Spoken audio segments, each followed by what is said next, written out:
In these precedented times of COVID lockdown, we are reminded of Savarkarji, who was given a jail sentence of 50 years, out of which he spent 10 years in the Kalapani or Andaman jail. Apart from this, which is coming as one of the dramatic events in his life, there were quite a few other dramatic events in his life. Like he taking oath at an tender age of 15 years in front of his goddess that he will fight till his death for getting the freedom to India, to the burning of the foreign clothes in Pune, and then jumping from the ship in Marseille. Of course, apart from these eventful lives, the life of Veer Savarkarji is really multifaceted. So today we'll cover some of these facets of Savarkarji. Some of them are known, but we'll try to focus on many of the unknown facets of his life. Atal Bihari Vajpayee ji, in his famous speech on Savarkar, has called out multiple attributes of Savarkar ji.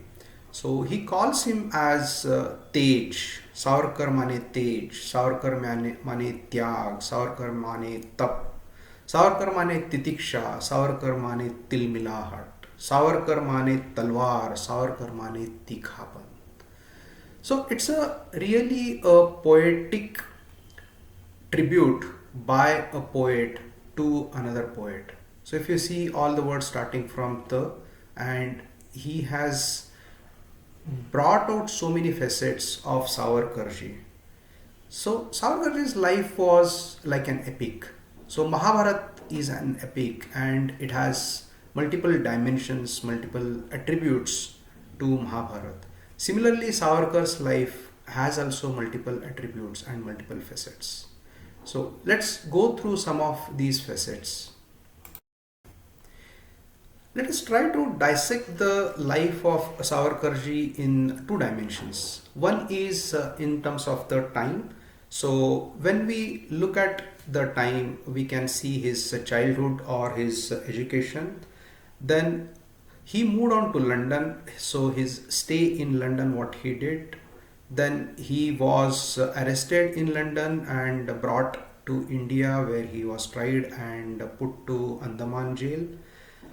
After Andaman, where he stayed for 10 years, his life in jail continued to Ratnagiri, where he stayed further years. And after Ratnagiri, he was freed. And then there is a life in terms of his post release from the jail. So that is one dimension which goes across the axis of the time. But there is another dimension through which we can study Veer Savarkarji, and that is about the different characters that Veer Savarkarji has demonstrated. Veer Savarkarji we know as a revolutionary. We don't know much, but he was a great motivator. He was also a historian. He was a lawyer. He studied law and he used that knowledge. The Savarkarji was also a great philosopher. He was an author or a poet as well. He has written a lot of books and a lot of poems. We don't know much, but Savarkarji was a great social reformer and he was also a linguistic expert.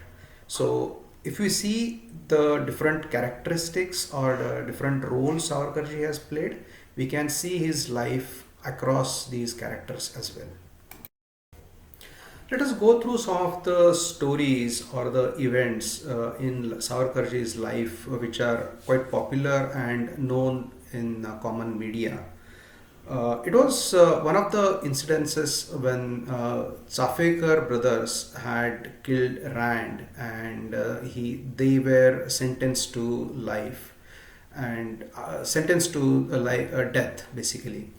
So after hanging of Chafekar, Veer Savarkarji, he was at the age, he was at around 15 years of age at that point of time. So he got really upset and he went to the goddess, and in front of the goddess he took an oath that he will fight against the Britishers till we get the freedom. And the fight will be the revolutionary fight. It will not be just the satyagraha. So that was one of the events which is relatively known. Not too many people might know, but yeah, it's fairly known thing. The other known thing is about his extempore speech. He was a great orator, okay, and he gave one of the speeches where the judges felt that he had written this speech and someone had given to him, but he demonstrated that it was an extempore speech that he was capable of delivering. He had also formed a secret society called as Abhinav Bharat, and he ran it on the great secrecy. Then the burning of the foreign clothes in Pune when he was studying in Ferguson College. He was quite impressed and inspired by Lokmanya Tilakji. We also know that Savarkarji has had inspired Madan Lal Dhingra to kill Curzon Wily. He was a great motivator. He also wrote books on the biography of Mazzini. Then 1857, he called it as a first war of independence, not just the Sepoy Mutiny. Then he also inspired Kanhere, who killed Jackson, who was commissioner of Nashik. Then there is a popularly known, he had written a book on that. It's about his life in Andamans. So his experiences in solitary confinement, then extracting of coconut oil using kolu, then extracting of coils. That's a physical torture that he had gone through. There is a lot of discussion about his mercy petitions, etc. That's his life in Andamans. Then his views on Hindutva, then the controversial attribution of two nation theory to him, then his role and his views on the army recruitment during the World War II, then his role in controversial role in Gandhi assassination, etc. So these are some of the events which are popularly known in the media. However, let us try to explore some of the not so popular characteristics of Veer Savarkarji. So there are 4 or 5 characters which I would like to cover today. First being a role as an author or a poet. So let us see his contribution in this area.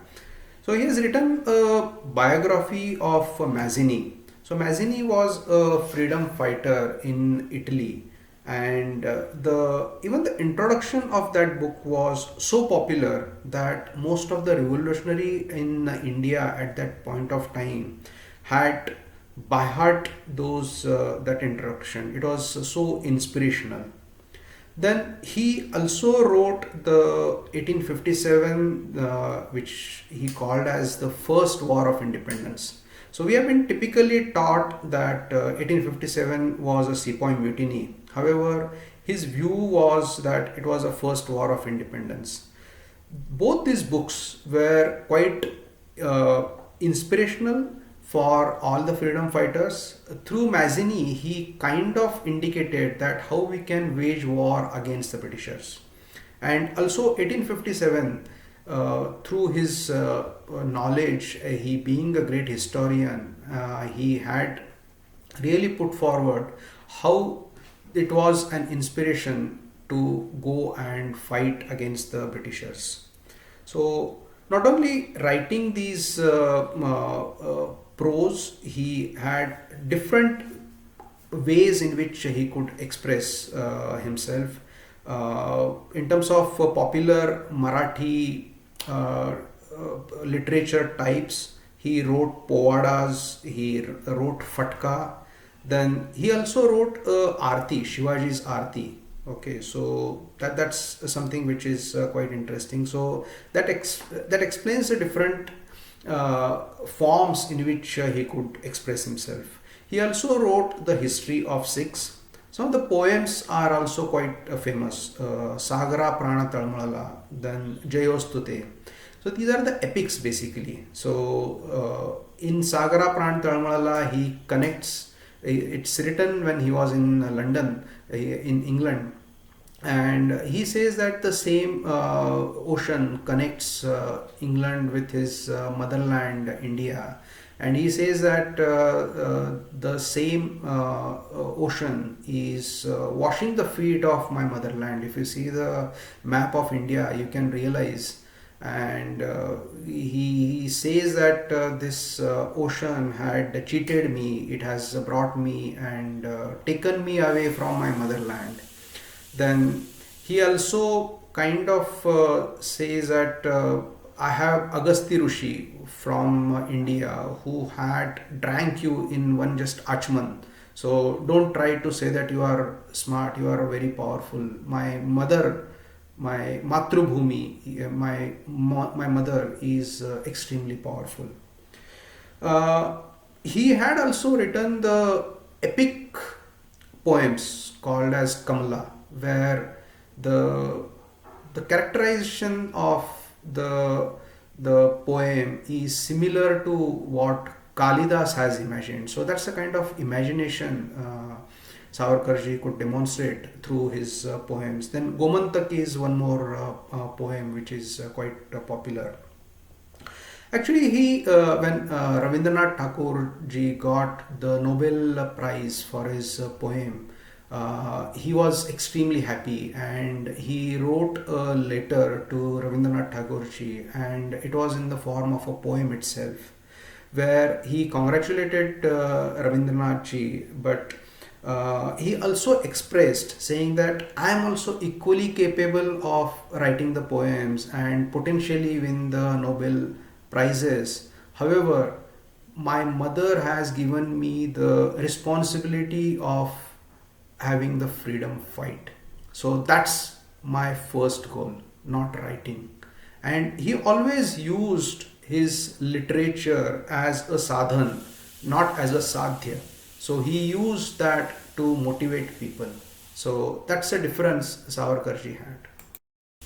Let us try to see Savarkarji as a philosopher. Let me touch upon a few elements of his philosophy. Of course, we'll not go into the details. The first one is his definition of Hindu. Who is Hindu? So, Asindu Sindhu Paryanta Asya Bharata Bhumika Pitruhu Punyabhushaiva Sarvai Hindu Smruta.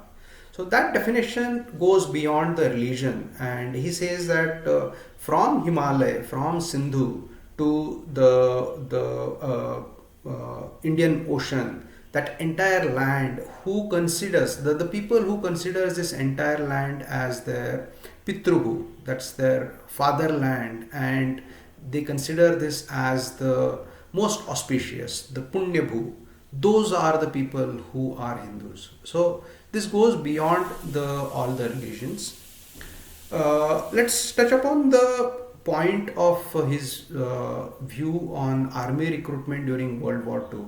So during the World War II, he famously proposed that all the people, all the Indians, Hindus should join army and get trained. So his point of view was if we have our people trained in the warfare, when the time comes, okay, so the barrels of the guns can be pointed, you know where, towards the Britishers.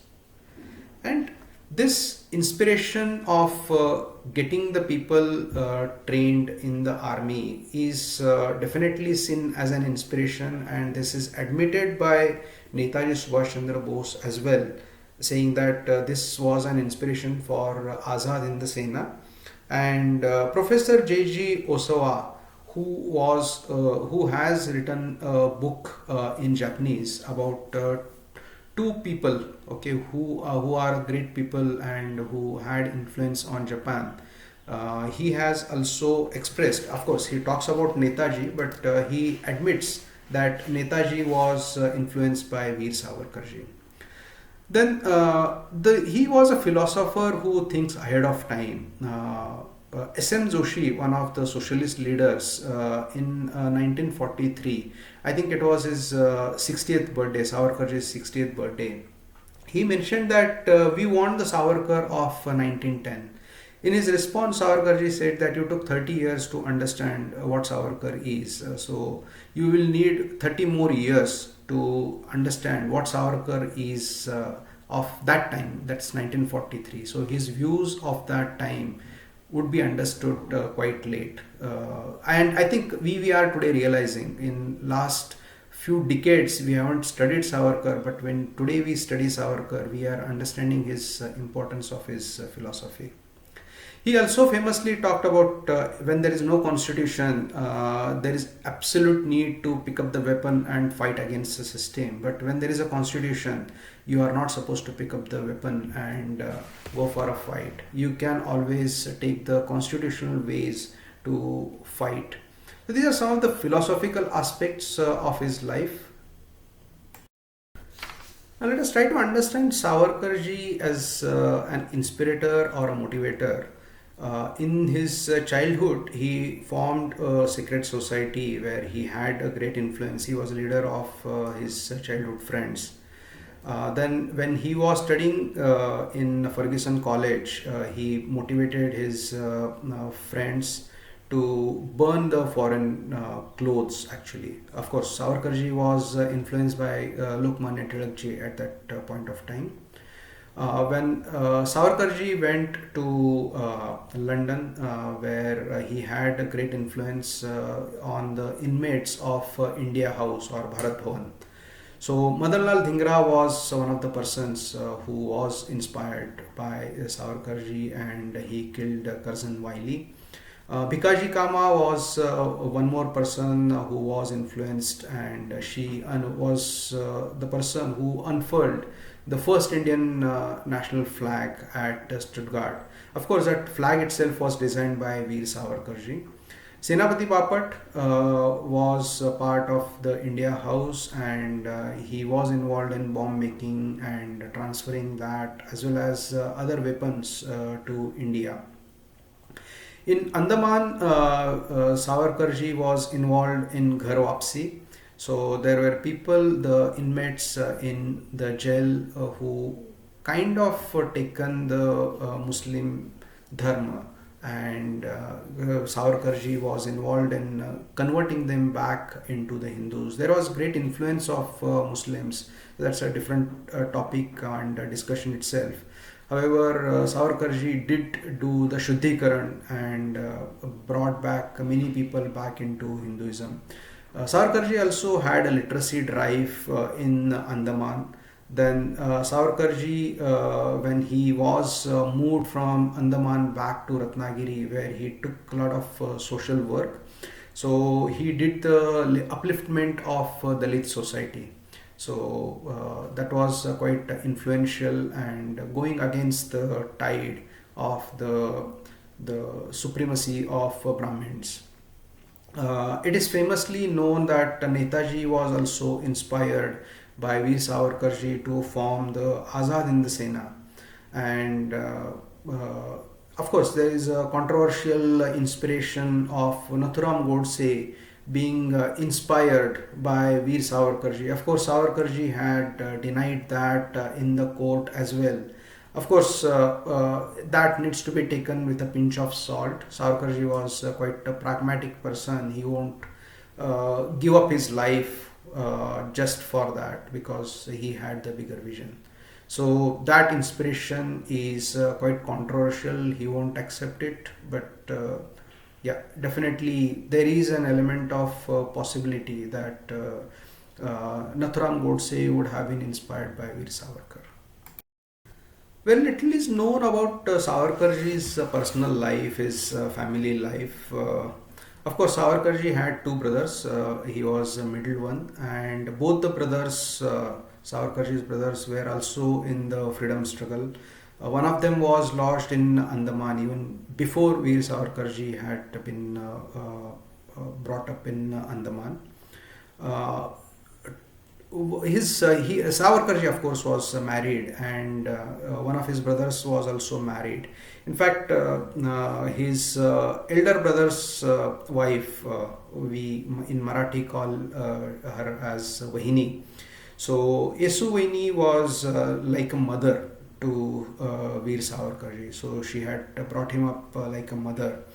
And there is a famous incident when Savarkarji was in England, and both his brothers were put in the jail and their property was confiscated.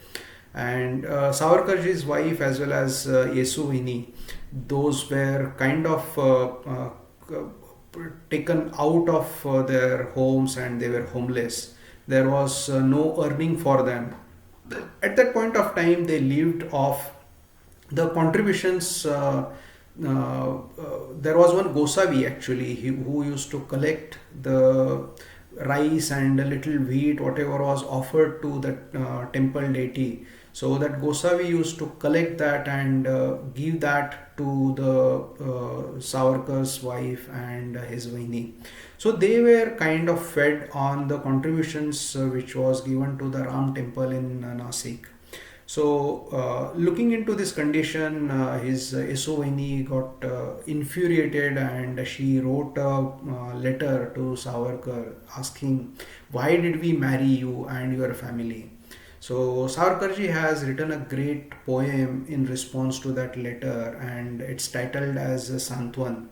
So, where he says that you are lucky that you are married to this family. So this family is able to contribute to the freedom struggle. So he has given an equivalent of Gajraj, the elephant, okay, coming in the great grace, plucking up the lotus from a pond and placing that lotus on the head of a temple deity. So he says that we are contributing to the freedom struggle, this family, and you are really lucky. So that's a Santwan. That's the way Savarkarji had responded to the letter from his Vaini. Of course, Savarkarji and his Vaini had also played a role of transporting those bombs which were sent from London to India, and those were later sent to Bengal actually. Uh, Savarkarji's wife, of course, had is her life is full of sacrifices. But when you take a look at Savarkarji's life and his family, if he has not paid attention or if he has not demonstrated his love to his family members, where was Savarkarji's love? I think the only answer to that is Savarkarji had great respect to his motherland. So, motherland was the only family member whom he paid his entire life. And in his Jayostute poem, he famously says, "Tuza veena maranate janana, tuza tuza veena maranate janana, tuza veena jananate marana." That means life without you is a death, and dying for you is the entire life. So that's the family life Savarkarji had in his as his central theme. Let us throw some light on his life when he was in Ratnagiri, in the jail, as well as post his release from the jail. Of course, Savarkarji had vowed not to participate in the freedom struggle and any political life. He did not even attend the political rallies. If he was supposed to be around, he would just walk home. Of course, Savarkarji focused his life on the social upliftment at that point of time.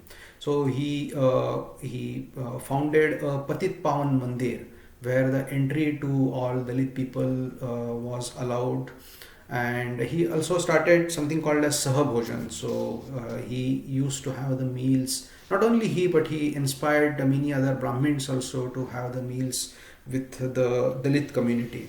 So that really helped in terms of upliftment of the Dalit community. Apart from Baba Sahib Ambedkar's contribution, Savarkarji's contribution is also great in the social upliftment. Then Savarkarji also focused on the linguistic reforms. So he abhorred the use of foreign words, which were quite common at that point of time, including the Urdu, Farsi, and English words. So he came up lot of equivalent words. Of course, is kind of a subject of memes because of those a little complicated Marathi words, but he was pretty clear about the usage of the linguistic purity. And he had developed a lot of Marathi words. We don't even know, in fact, a lot of words in cricket and in common day use, like Mahapaur. Okay, is a word given by Savarkarji actually. Of course, post his life in jail, he had published some views on Gandhi. Of course, his opposition to Gandhi is quite famous, and he had published a little a short book called as Gandhi Gundhar, where he brings out the conflicts which Gandhiji had demonstrated in his life. So a lot of work post his jail is not even known and published in the common media. Despite all these achievements, Savarkarji is still an unsung hero. There are multiple reasons for that. The first being he believed in great secrecy, and in fact, because of that, he could achieve so many things. And because of this secrecy, the many of the things are undocumented. He did not take the credit for some of the things that he did when he was in England. Then, when he was released from Andaman, he was put into Ratnagiri jail, where he had a commitment that he will not be involved in any of the political movements. Of course, it was his shrewdness to ensure that he is freed up. He had made that commitment, but secretly he was involved in the political movement. The One more reason, one of the greatest reasons I would say, is the opposition to the popular leadership of Gandhi and Nehru. And post independence, the power was transferred to Nehru, and he was quite influential disciple of Gandhi as well. So that legacy still continues, and Savarkarji has paid the price of the negligence because of these elements. So, despite all these achievements, he is still an unsung hero of the Indian history.